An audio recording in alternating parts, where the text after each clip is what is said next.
What's up, guys? Welcome back to another episode. Another bright and early morning. I'm already sweating a little bit. I was moving a bunch of the tongue and groove that was over here on the side of my living room. I'm trying to just organize everything a little bit better.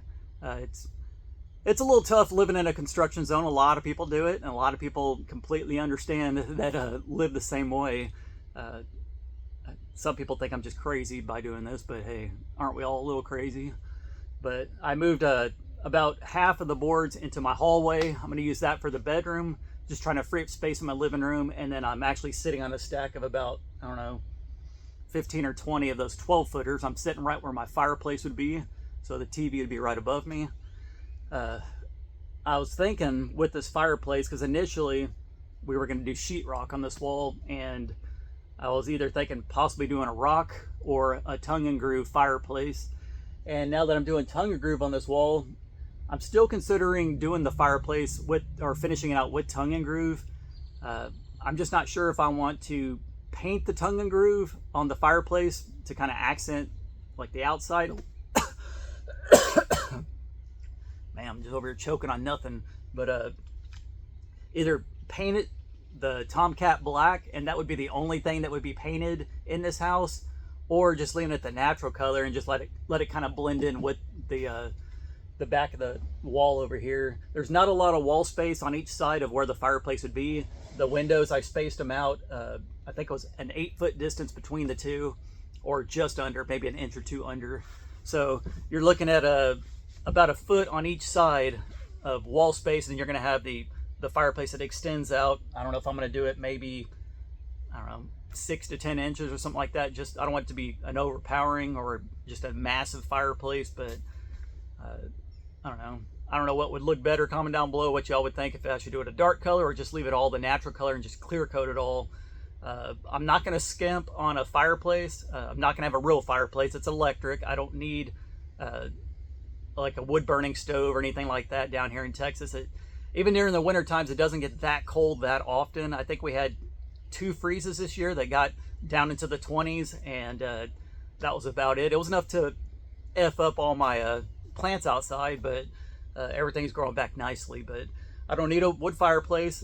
People comment that in the past, and just a simple electric fireplace, but a good one. I want it to look nice. As soon as you walk in, that's what you're going to see. I was telling Dad, I was like, let's step outside once we finish this, or we had this wood up. I said, let's step outside on the front porch and walk in and kind of just visualize what your eyes go to as soon as you get into this house. And obviously, as soon as you walk in, both of us instantly look this way at this wall. So I want it to look real nice over here. And then like I said, you'll have your double doors, which will still be white. I'm going to keep that a light color on the inside. Right now it's just, I get primed in white, so I'll go ahead and actually paint them a white color and let that stay light. And then I'm gonna have the stainless steel appliances, and I'm still on the fence whether I want to do like a natural wood cabinets in my kitchen, or if I want to go with white cabinets. Initially I was thinking about doing it real dark to kind of match the outside, just to contrast everything. But if I ever decide to paint the outside of the house, I would have to repaint all the cabinets and everything else. And I don't know, I changed my mind so much. I don't know, it's hard to customize a house. It's when you have no blueprints or anything, it's all just up here, just trying to figure out what you want. And I don't blame myself for always switching up what I want to do. So I'm kind of leaning towards probably doing I think I'm gonna do probably the natural wood color, but I want real wood cabinets. Up there in Terrell, I had those crappy ones you just buy from Home Depot. A lot of people have them. I'm not trying to bash anybody that has them, but you get what you pay for. And I may need to get somebody to custom make some of them. Dad had said something about down in the valley, there's quite a bit of people that will custom make them. So if I can't find any in a big box store, we'll just have to try to get them custom made. But realistically, there's not going to be too many cabinets anyways. You'll have your full-size fridge just next to it. I'll have a little bit of counter space with a cabinet above it. Down below will be my dishwasher. I want a very small dishwasher, but I do want one. I don't want to hand wash dishes anymore. I'm tired of using plasticware and paper plates all the time. I've been doing that for years, but it just is what it is. You do what you do. So a full 3-foot wide sink. I want a big sink just underneath the window, and then just to the right of my kitchen window you'll have another set of cabinets, a little bit of counter space like in the corner. I don't know if I want to get one of them corner units that you can open up the cabinet. It has the is it Lazy Susan, I think is what it's called, one of them little spinning things inside there. And then to the right of that you'll have your stove, a full-size stove and oven. I'm probably gonna go all electric with that. I think I might want like a good, just nice flat top stove, easy to clean, good sized microwave above it. And then I may have, I think what we measured out, it may be just less than a foot to the right side of my stove that connects from the stove to the hallway wall, that I can maybe able to get some kind of custom cabinet put in there for like pots and pans or something, I don't know, some kind of storage. But the only downfall is I don't have a lot of storage for food. I would probably have maybe one cabinet that I would be able to put food in. So I'm thinking with the little divider wall over here in the kitchen where the refrigerator is going to go, we are going to build out a partition wall. So when you open up the back door, if it opens up, it wouldn't hit the fridge at all. I think we're looking at something that's probably going to be, I'm just totally guessing right now because I don't know the exact measurements, maybe something that's about 6 inches wide or deep. And maybe I can use that for like canned goods and store like a broom, stuff like that in there. So you got to think outside the box and try to do what you can. So other than that, my hands are sore, my back is sore, my knee is sore, but it's just because I was up and down in the garden yesterday. It took me about 2.5 hours to do that. You'll see it on video and time lapse, and you'll only see about what, a 2-minute, maybe the length of a video or a video of a song.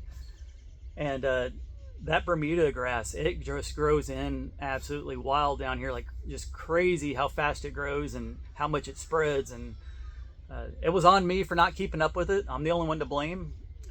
When I put the weed barrier down initially, I didn't buy one that was big enough to do the entire garden, one giant sheet.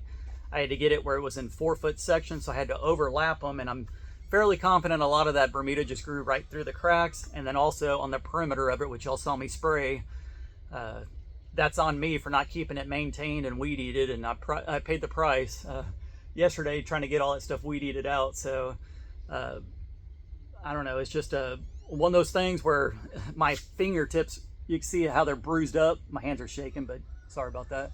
Both my fingertips are completely bruised up and swollen. This side's not as bad, but my fingernails are clean. I took a bath yesterday, but that's all bruised up. So I don't know what we're going to get into really today. I was thinking about possibly going into town and go ahead and just buy the sheetrock. Maybe going live tonight, kind of taking the day off from working, or we may finish up the tongue and groove on this living room wall up to the top plate, which is not a lot of physical labor. You're only looking at maybe, I don't know, 6 more layers up on the middle section and maybe 2 or 3 layers up on each sides of the windows. And then if I'm still feeling good, maybe we can work on my bedroom today. So nothing on scaffolding, nothing on ladders, stuff like that. But if I do go to Lowe's and get the sheetrock, like I said, I'm going to get about 34 panels. The reason I say 34, you get a bulk discount at 34, so it drops the I think the sheetrock is about $15.50 or almost $16 a sheet. I'm gonna get a 1/2 inch, and if you get 34 or more, it drops it down, like you get a $2.50 discount per sheet. So I'm gonna go ahead and do about 34 of those, see how far that will take me in this house. And we're not gonna go ahead and, like I said, I don't know if I said it before or not, but we're not gonna continue this wall all the way to the peak, because we want to try to get the ceiling done first on this section before we go all the way to the peak, and then finish off the tongue and groove. So that's what's going on today. Just another early morning start. Shouldn't be sweating this much at 5:30 in the morning, but hey, you got to do what you got to do. And I'm not trying to get Dad to lift up a bunch of wood and stuff around here, and I'm hoping that if I do go to Lowe's, I can get some extra help over there and have them help me load it up and load it in the trailer, because when I get back, maybe I can get Matt to help us unload it. Sheetrock it's not the lightest, but we've lifted heavier stuff, so I got to figure out somewhere in the house to be able to put it where it'll be out of the way and easy to be able to finish out the inside of this house. So anyways, I'm tired of talking. I'm gonna go ahead and finish up my water, catch up on a little bit more YouTube. Hope you guys enjoyed this video, and I will catch y'all on the next one. Peace. Bye, guys.